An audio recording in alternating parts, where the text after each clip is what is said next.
I hope you're all enjoying this. I think it's the first attempt at an internet governance forum type approach here in Bulgaria.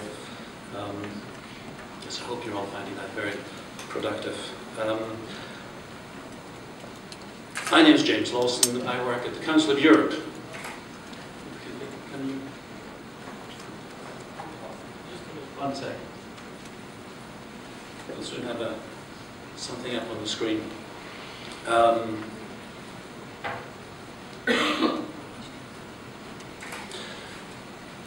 For those of you who are probably not aware of the Council of Europe, the Council of Europe is not the European Union.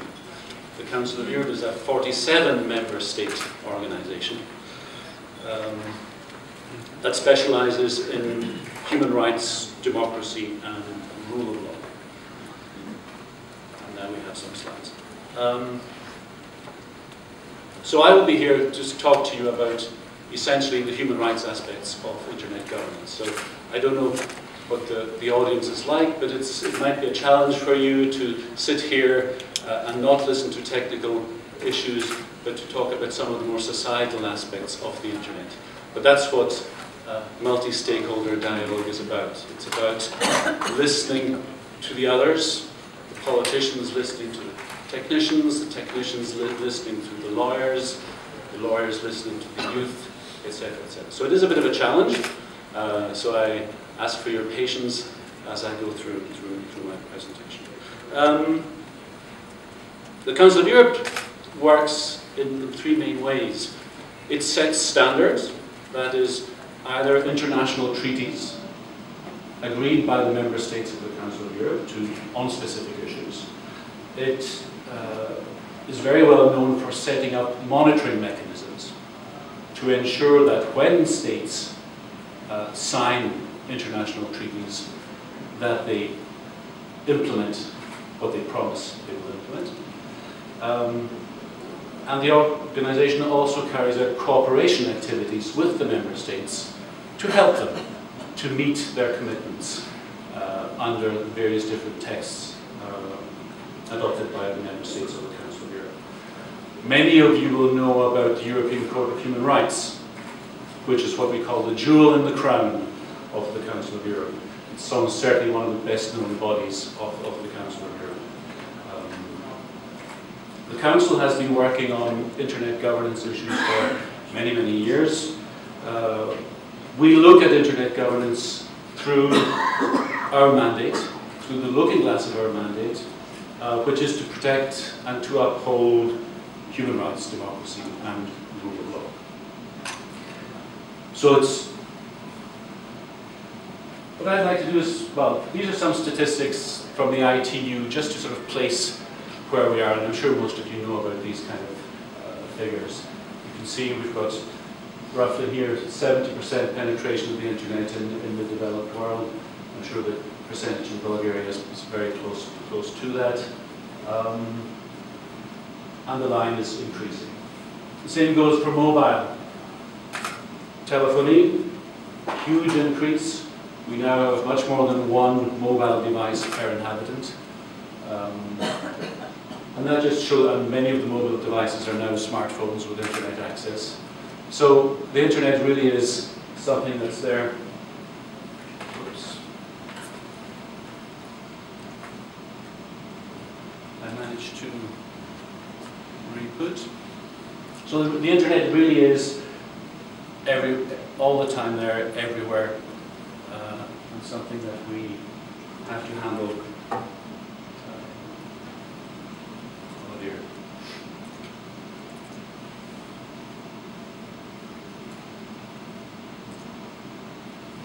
Is that better?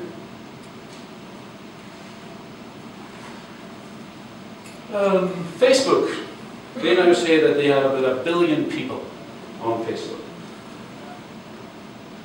President Obama, when he was re-elected, he made a now famous tweet, 4 more years. You'll remember that with the picture of him embracing his wife.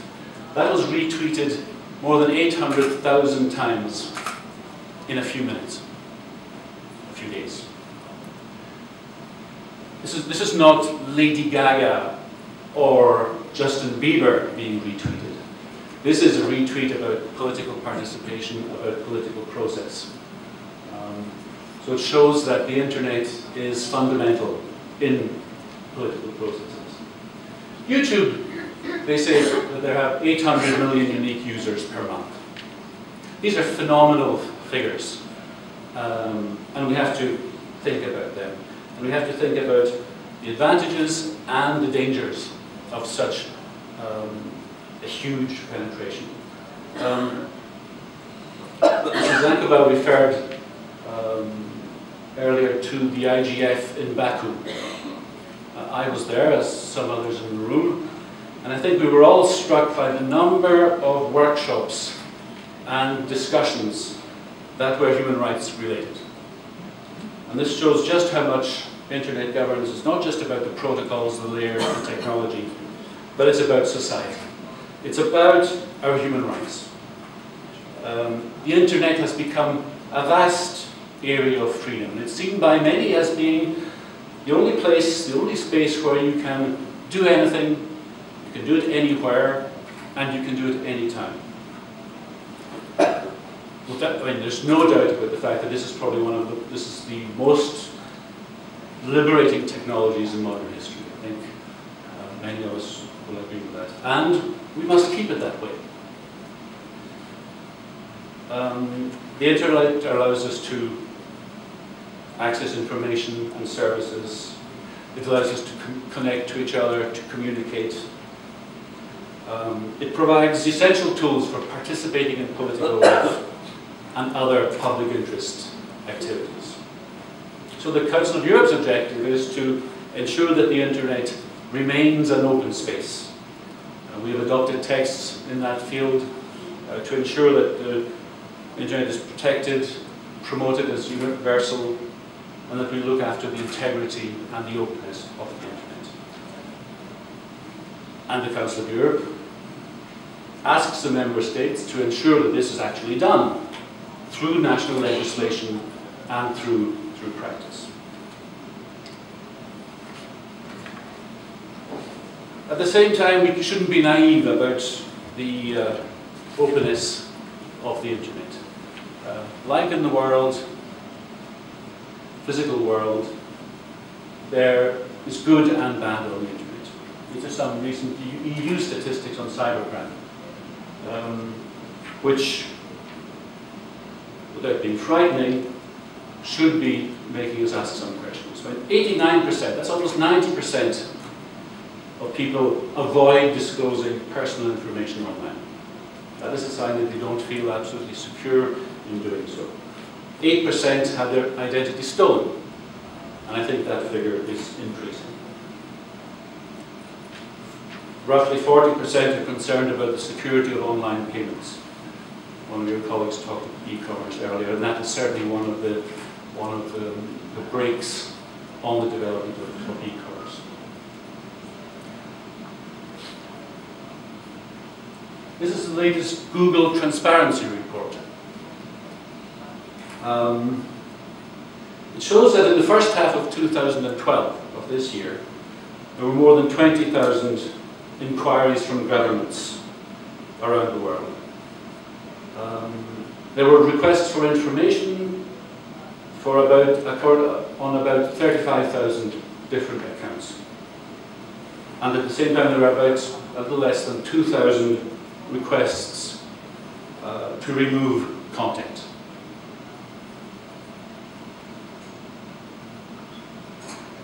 Now, that in itself is perhaps not a bad sign. It shows that governments are taking responsibility to fight cybercrime, and that is good. It may, however, be worrying to see at the far right corner, in the light grey zone, that less than half of the notices to remove content were made without a court order. That was simply officials going straight to Google asking for content to be removed. And that is a problem. So for the Council of Europe, human rights apply online in exactly the same way as they apply offline. the rights and the freedoms that we value should not be reduced in cyberspace. In most countries, it's unthinkable that your letters or your packages posted to your friends, to yourself, would be opened. Yet, at the same time, many governments think that there's nothing wrong with opening all the email correspondence and checking what is going through the internet. Very few businesses would think it's a good idea to follow people around, seeing where they're going, seeing which shops they go into, seeing what they buy, see who they meet. Yet at the same time, they think it's perfect. Some businesses on the internet think it's perfectly okay to try and track every single gesture that you make on your mobile phone in particular.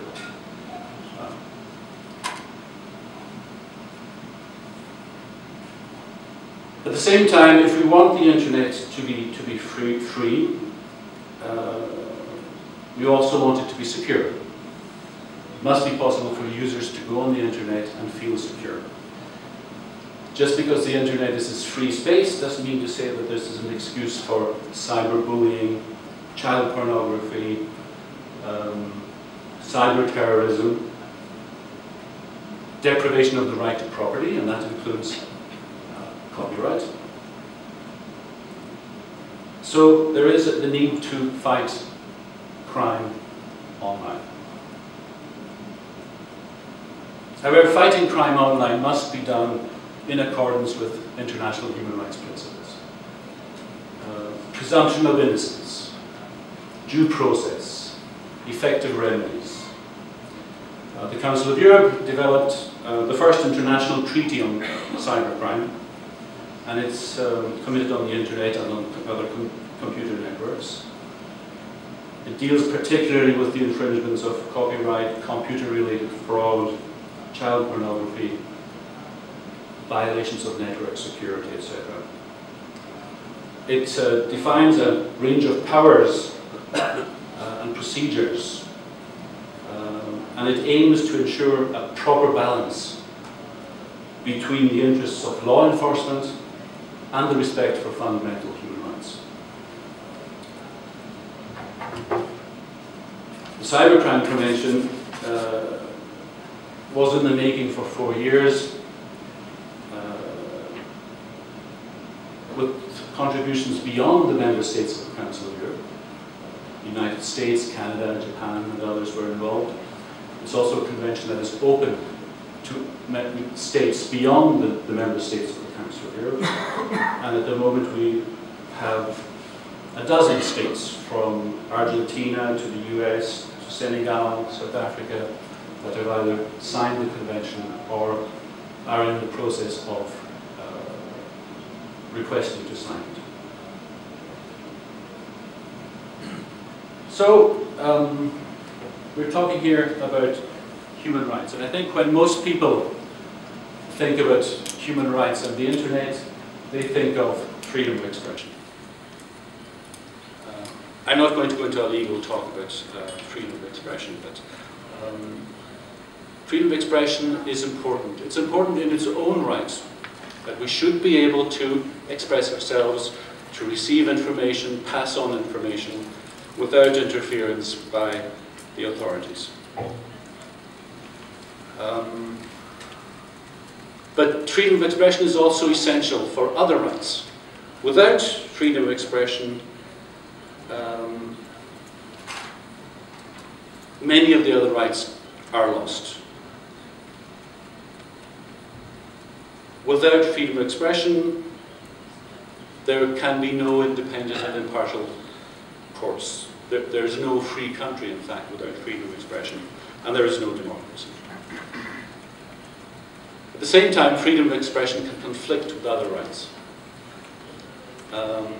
such as fair trial, the right to private life, right to property, as I mentioned before. And when there is a conflict, it is for the courts at the national level, and if not at the international level, to find the right balance and to decide the preeminence of one right over the other.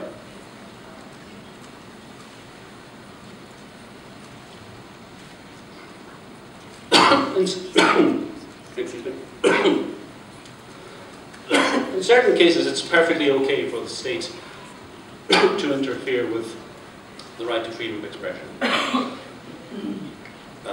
But this has to be done in very well defined instances. The interference must be prescribed by law. That must be in the legislation, and must be clearly in the legislation.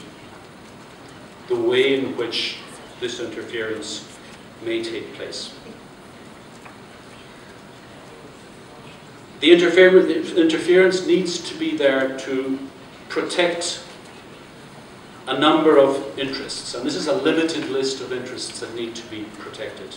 And they are national security, territorial integrity, public safety, prevention of crime, protection of health, protection of morals, protection of the reputation of others, and maintaining the authority and the impartiality of the judiciary.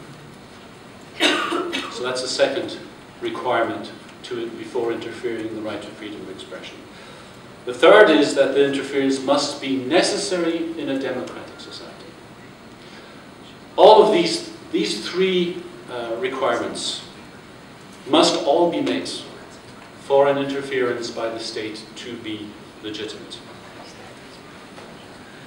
As I said before, at the same time, governments have a duty to protect our rights.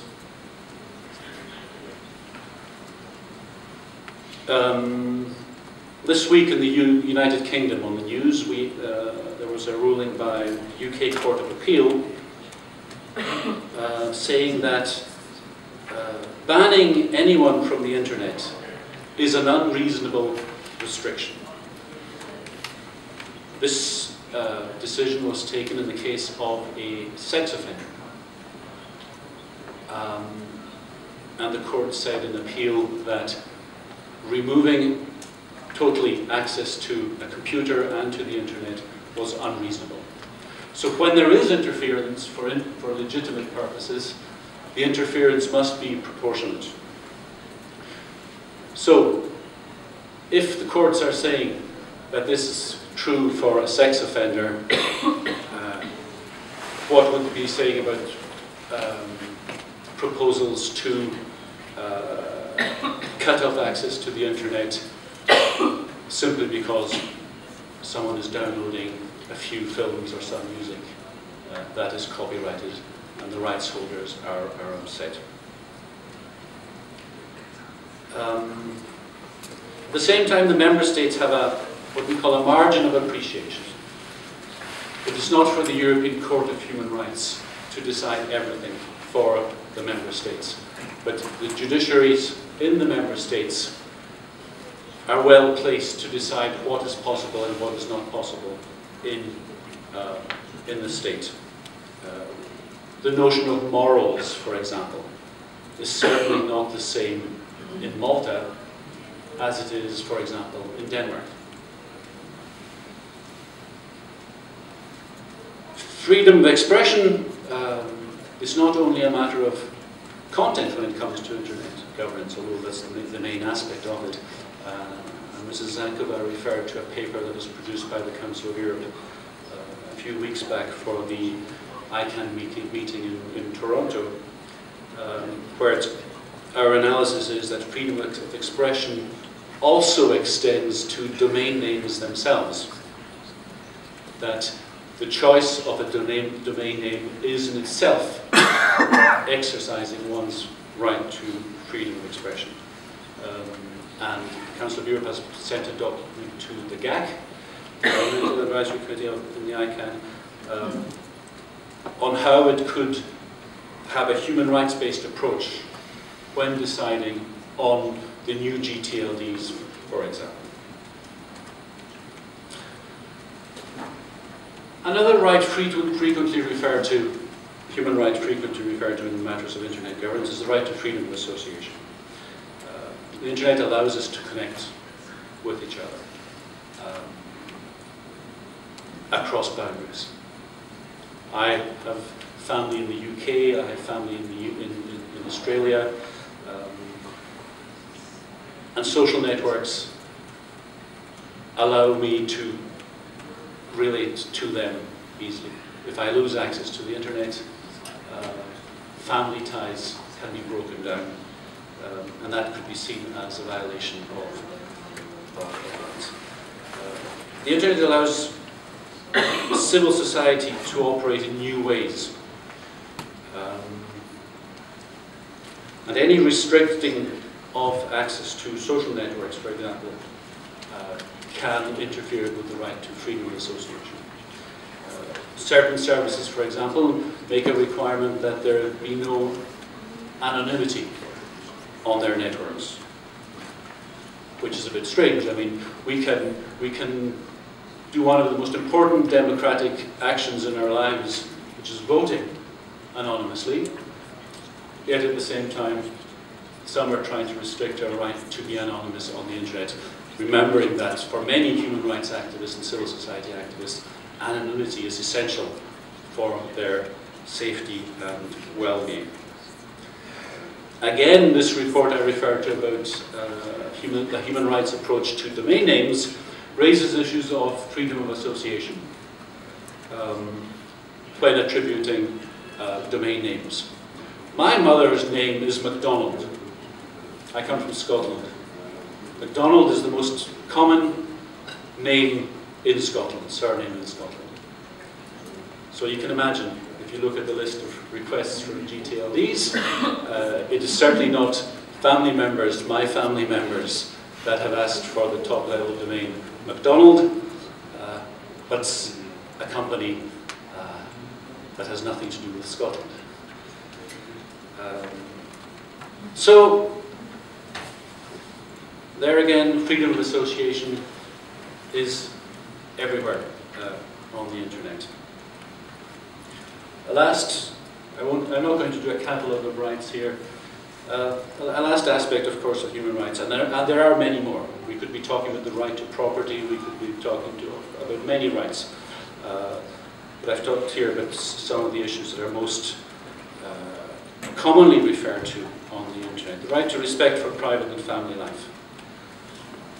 We are doing more and more things online. We have friends, we have family, we have business interests around the world. We do our banking online. The internet is essential for so many of the things that we do in our daily lives. This means that there are vast quantities of information that is being collected, it's being stored, it's being analysed, and very often this is being done without our consent. Yes, you would say that many services have a little button that you can say, you click on to say, yes, I accept. You could say that sites have terms and conditions that you need to accept. That is true. But how many people actually can read these terms and conditions, and how many people actually understand them?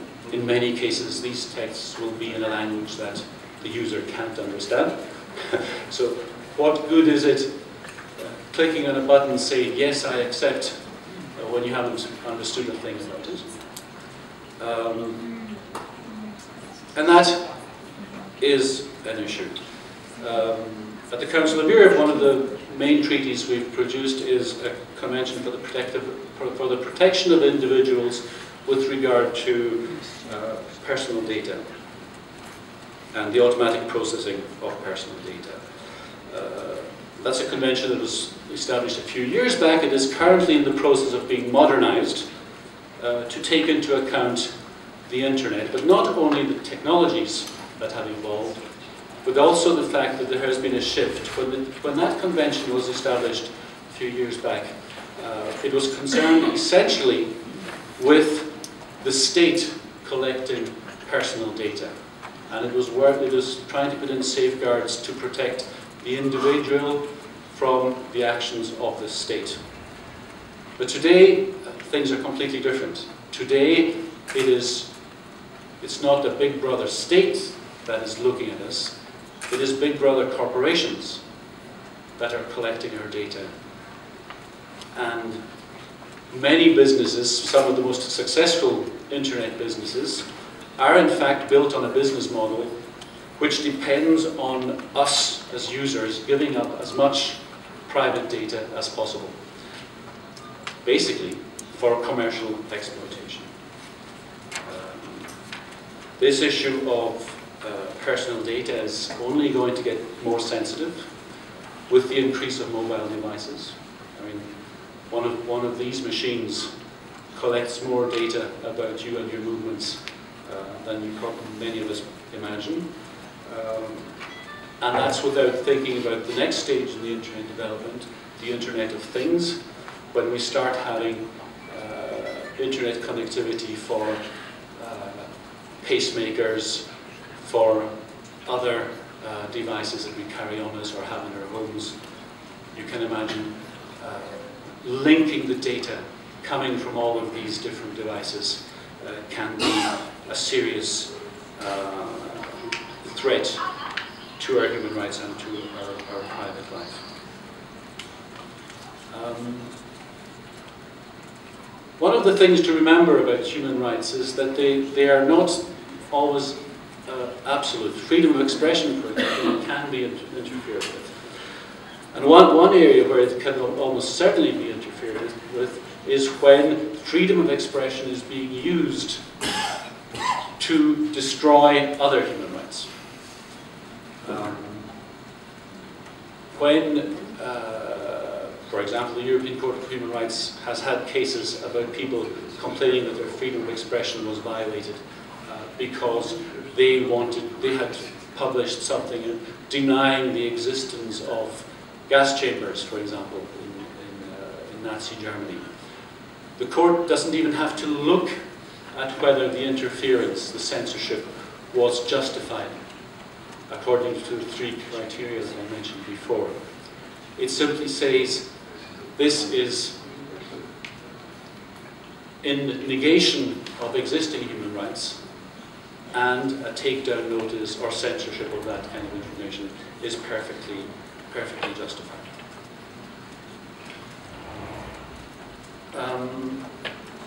The internet is disruptive in many ways. We frequently hear about it being a disruptive technology. And that's true. And governments, politicians, the lawmakers have great difficulty with that. And sometimes they enter into sort of knee-jerk, violent reactions when things happen on the internet that surprise them or offend them. The London riots, which was on the press quite a lot last year. Many politicians in the UK were shouting that we must switch off Twitter to stop all these people coming into London and wreaking havoc. At the same time, the internet allows for a much more dynamic, diverse form of political participation. We have members of the European Parliament representing the Pirate Party, for example. We have civil society actions that depend on the internet. I don't know if you know some sites like avaz.org, change.org. They have tremendous power to move things forward in society. The internet challenges our traditional ways of thinking. And dialogue among the actors is essential. The problems with ACTA not being accepted by the European Parliament, that shows just how much out of sync certain decision makers can be with the internet movement and the way we interact with the internet. So websites are being closed, content is being filtered, content is being taken down. The Google Transparency is one of the many initiatives out there to try and identify these issues. There is a lack of information. There is a lack of transparency in what is being done, and that needs to be addressed. It's interesting to note that Google is very transparent on requests from government, but it's not particularly transparent on content that it takes down itself without a court order. So the Council of Europe has been active in many ways. We have developed an internet governance strategy. I have copies here if any of you are interested in seeing that. This booklet here. It was adopted beginning of the year for 2012-2015. The aim of it is to bring our activities within the organisation under an umbrella strategy to make sure that there's a dynamic, coordinated approach to the work that's been carried out. It relies on the fact that the Internet's an essential tool for our lives, that things have to be done in a multi-stakeholder approach. The main objectives of the strategy are to, first of all, protect the universality and the integrity of the Internet. It's to advance data protection and privacy. It's to maximize the Internet's potential for democracy. It's to protect children and to empower children and young people to be safe and active on the Internet. We could give you some examples of some of the actions that we will be taking over the next few years. We're working on developing human rights standards on cross-border data flows of content on the Internet. That is work that's only recently been started and is progressing. On the question of maximizing rights of users, we have a very important initiative running right now, bringing together in a compendium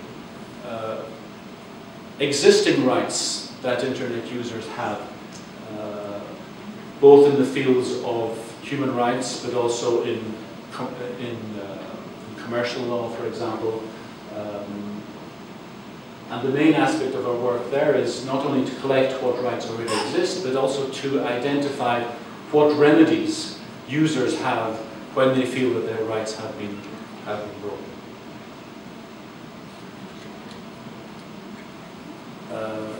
On data protection, well, I mentioned earlier that we're modernizing the Convention on protecting personal data. We're working on protecting the rights of children, to encourage member states to put in place criminal law measures to prevent sexual exploitation of children, for example. That's something that's very important to us. But we want that to be done taking into account the principles that are defined in the various treaties that we have, in particular the Budapest Convention on cybercrime and a more recent convention that we established in Lanzarote on the sexual exploitation and abuse of children.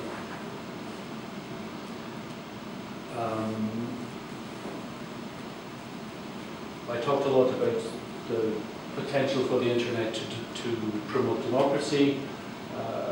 We have an initiative to encourage citizen participation in the Internet, citizen participation through human rights education and the education online.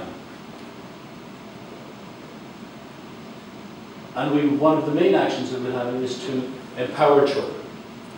It's one thing to protect children through legislation, but we all know that things like filtering techniques are not that efficient.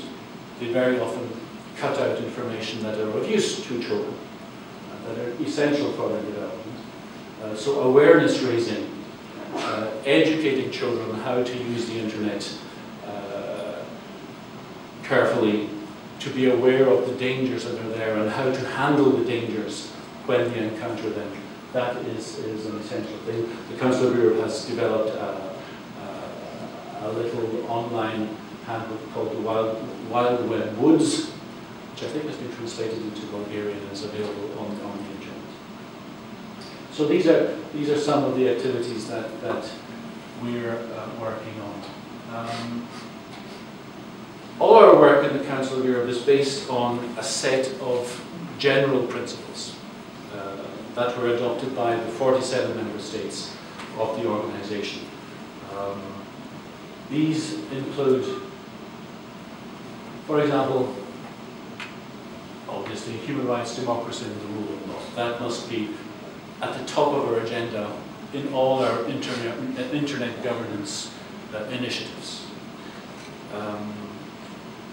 There are other aspects about ensuring the network is open. There are architectural principles. There's the issue of cultural and linguistic diversity, and we talked about the Cyrillic domain names.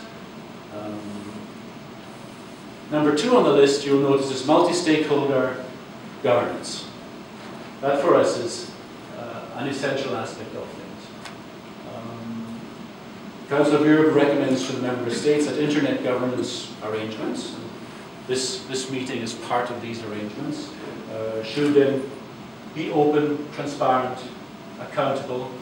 It requires the full participation of governments, of the technical community, of business, civil society, and the users, whoever they may be.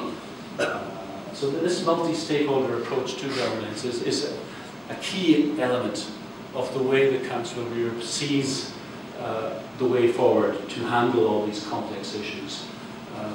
But that's not easy. That is really not easy. It's not easy for technicians to listen to lawyers. It's certainly not easy for lawyers or politicians to listen to technicians. But we have to find a way of dialoguing around these issues.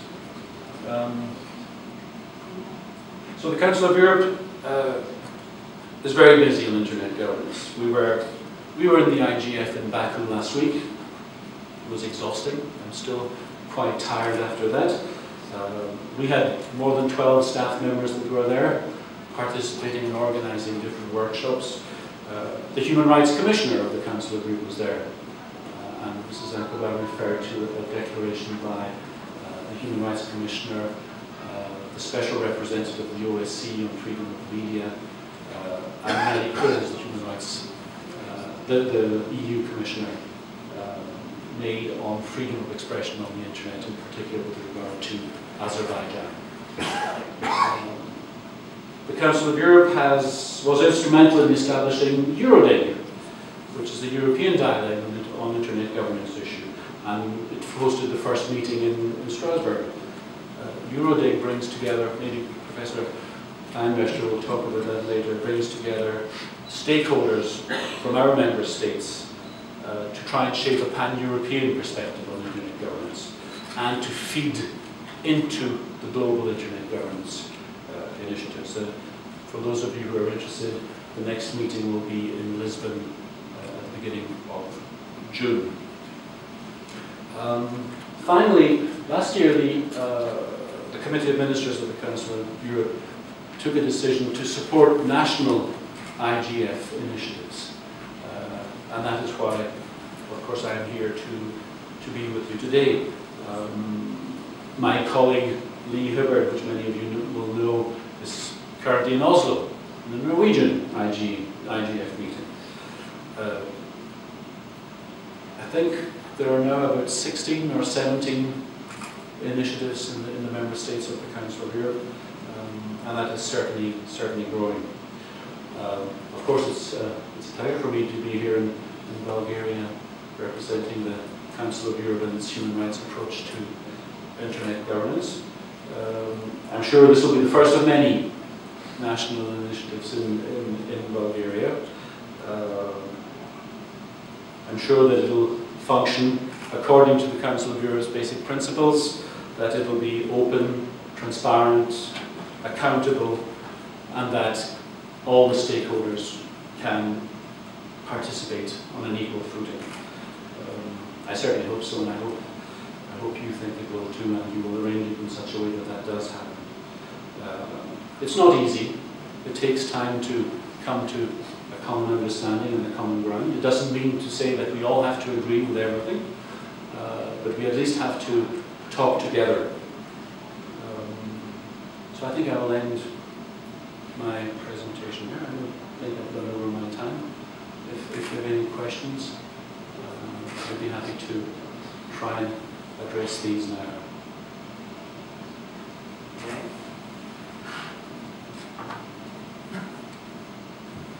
Well, thank you so much, sir.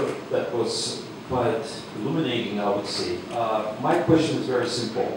Regarding Azerbaijan as well as Sharm el-Sheikh, during President Mubarak's time, we had IGFs there, and representatives of the Council of Europe were there. And we know that both regimes were could hardly be labeled as democratic.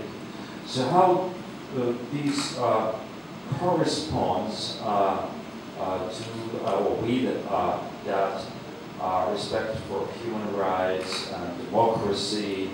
I mean, where's that degree of compromise the Council of Europe is ready to demonstrate with regard to such regimes, particularly given that, you know, right now Europe is in trouble, you know, financial trouble, US is in financial trouble, many countries worldwide sort of are navigating through all these hardships. And well, we will have another IGF in Indonesia, which is also a very peculiar country, to say the least. So my question is simple. Do you think that there is a certain threshold for a compromise, or will you see the Council of Europe as an organization which brings like more enlightenment in terms of human rights and democracy while participating in such events on some very specific soil?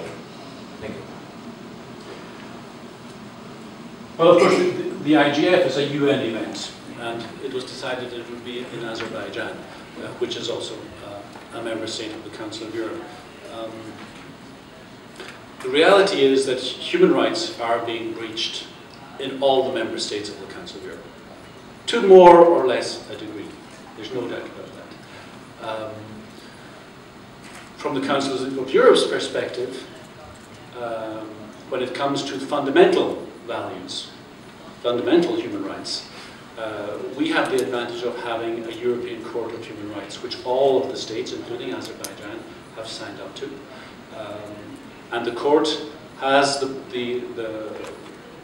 power to pass judgment on member states that violate human rights, and it has done so for the UK, it has done so for Russia, it has done so for Azerbaijan, in the case of freedom of expression in particular.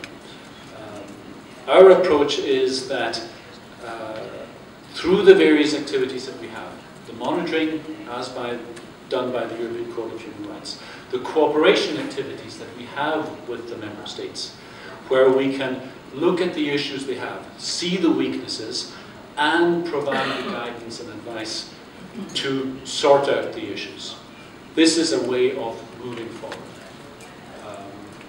Now, the Council of Europe does not compromise on human rights.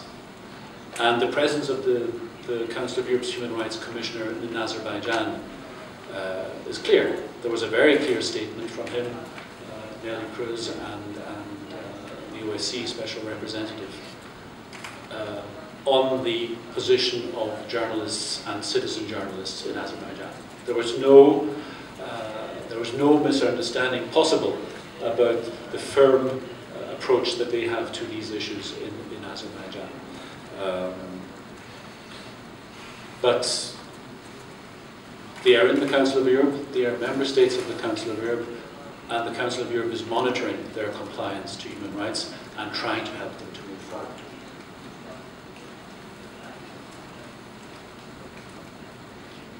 Any more questions?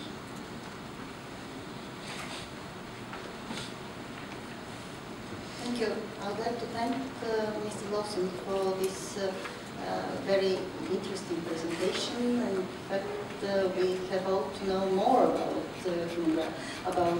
Council of Europe activities.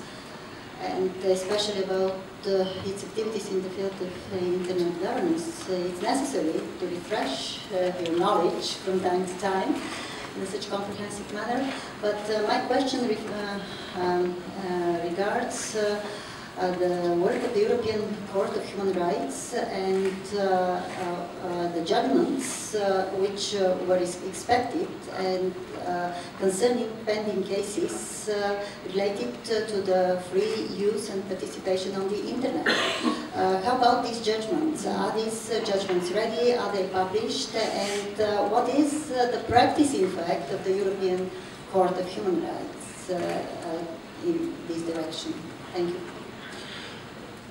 Unfortunately, for the moment, the European Court of Human Rights has not made many decisions of direct relevance to internet governance issues. We have a number of cases pending at the moment. We have a number against Turkey, for example, which refer to a journalist not being able to access his, I think it's his Google account, as it had been taken down by the authorities. We have another case that concerns the taking down for a short period of time of Facebook in Turkey. We have also another case on takedown of MySpace in Turkey.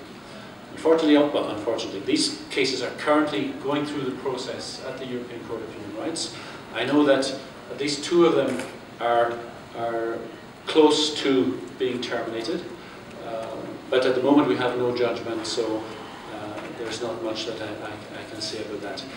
It takes time for societal issues to come to the European Court of Human Rights, and that's for many reasons. The first reason is that before a victim of a human rights comes to Strasbourg, that person must first of all go through the national procedures and go through all the national procedures before going to Strasbourg. So that in itself can take time. And then, unfortunately, the court is swamped with a huge number of pending cases, so it also takes time for the court itself to deliver its judgments. But what we do know is that there are a wide range of cases on a wide range of issues now being brought before the European Court of Human Rights, and we can only expect to have more case law coming through very soon. I mean, one of the amazing things about the European Court of Human Rights, which works on the European Convention on Human Rights, is the fact that the court is able to take decisions on the basis of a text that was adopted 60 years ago. The fundamental principles, human rights, freedom of expression, are not dependent on the technologies in place. When the convention was written, there was no satellite TV. But the court has made rulings saying that a government cannot stop an individual from accessing satellite TV, for example. And it can handle the internet as well. So the fundamental issues, be they letters that you put in the mailbox, be they email that go traveling around, be it a book that you want to publish, or a blog that you want to publish, the fundamental issues are the same. And the court is able to develop case law that take into account current issues and current technologies.